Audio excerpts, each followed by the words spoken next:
बहुत सारा ऐसा लोग बा जे हमार वीडियो देखेला और पसंद भी करेला और लाइक ना करेला। लाइक काहे ना करेला? कहीं एक लाइक से हम आगे ना निकल जाए, ऐसे लाइक ना करेला लोग।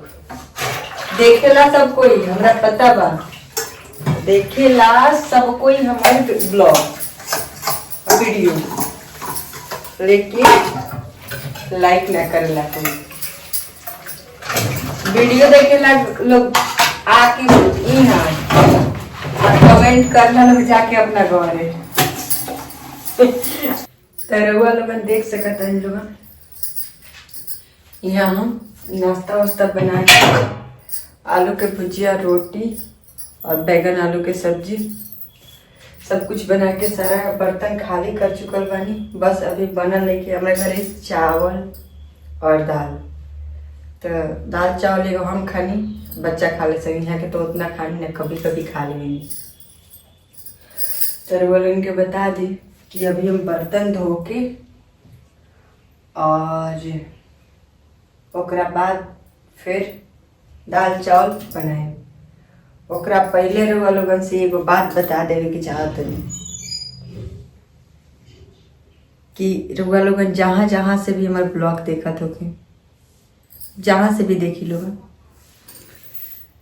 जब भी ब्लॉग देखी लोगन तो लाइक कमेंट जरूर करी लोगन। ऐसे हमरा समझ आई कि हाँ हमार ब्लॉग कोई देखत तो ओकरा अच्छा लागता तो अच्छा कमेंट कर लोगे, अच्छा लगे तो, या बुरा लगे, अच्छा ना लगे तो कमेंट कर लो। बना दिले के बर्तन वर्तन धो दिले, तो यही सब के वीडियो डाल ले ज़्यादातर।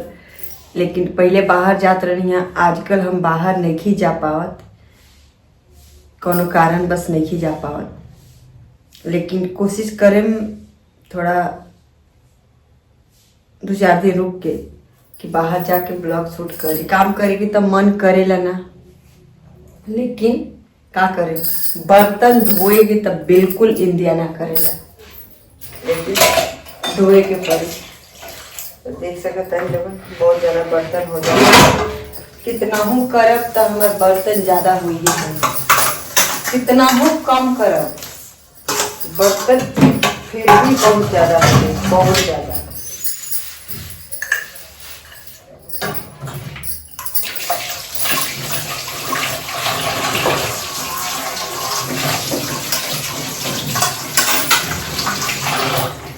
बहुत ऐसा हमार दीदी, हमार सारा ऐसा लोग बा जे हमार वीडियो देखेला और पसंद भी करेला और लाइक ना करेला।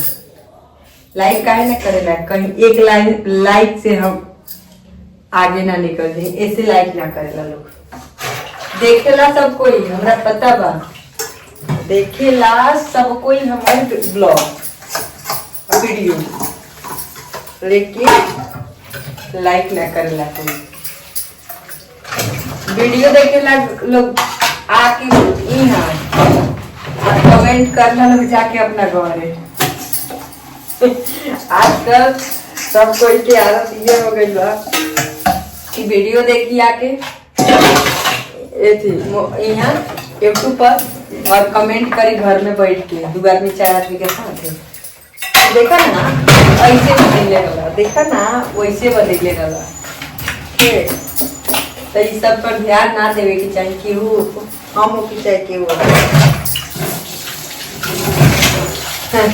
कमेंट करे तो इतना ना करे, ओकर जवाब घर में कमेंट कैला से थोड़ी ना कुछ मिले, तो हम सुनते नहीं।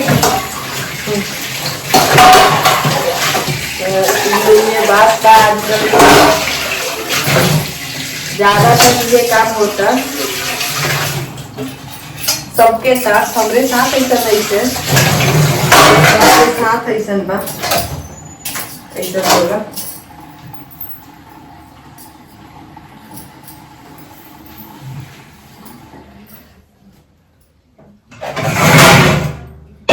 सारा बर्तन धोआ चुकल बा, सारा बर्तन धो देनी। अब हम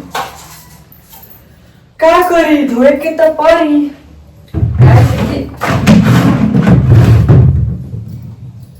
कुछ पावेला कुछ खोए के पड़ेला। अब हम ना करें तो के करी, कैसे कि अब हम कहेंगे ज्यादातर मेरा तो ज्यादातर समय बीतेला किचन, कैसे कि ओकरा नाश्ता खाना फिर शाम के खाना हर चीज बनावे के पड़ेला, करे के पड़ेला। तो ओकर सारा काम ओकर कहाँ होला, किचन में।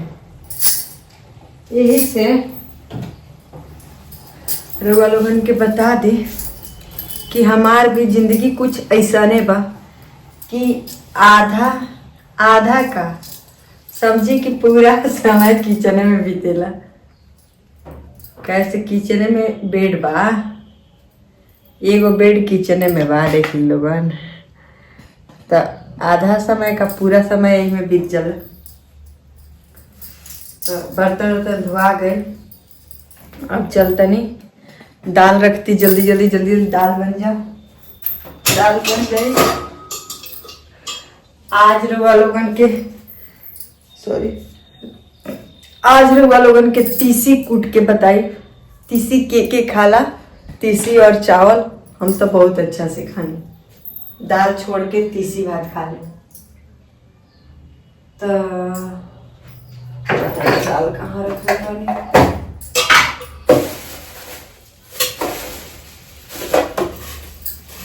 थोड़ा सा दाल बनाया कैसे कि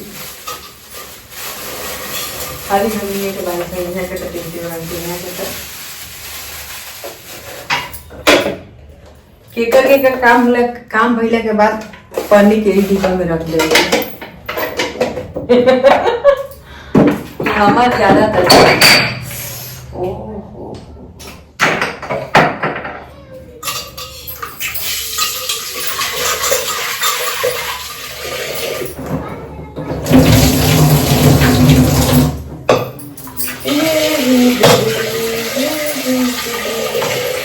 दम पे है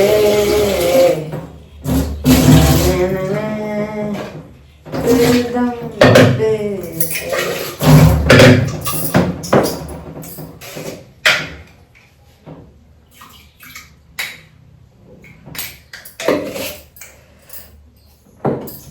अरे रोवेली को वहनी हो बेटी नैन में ढाले हो लोरा मेरे गाना के लिए पापा जी सोना।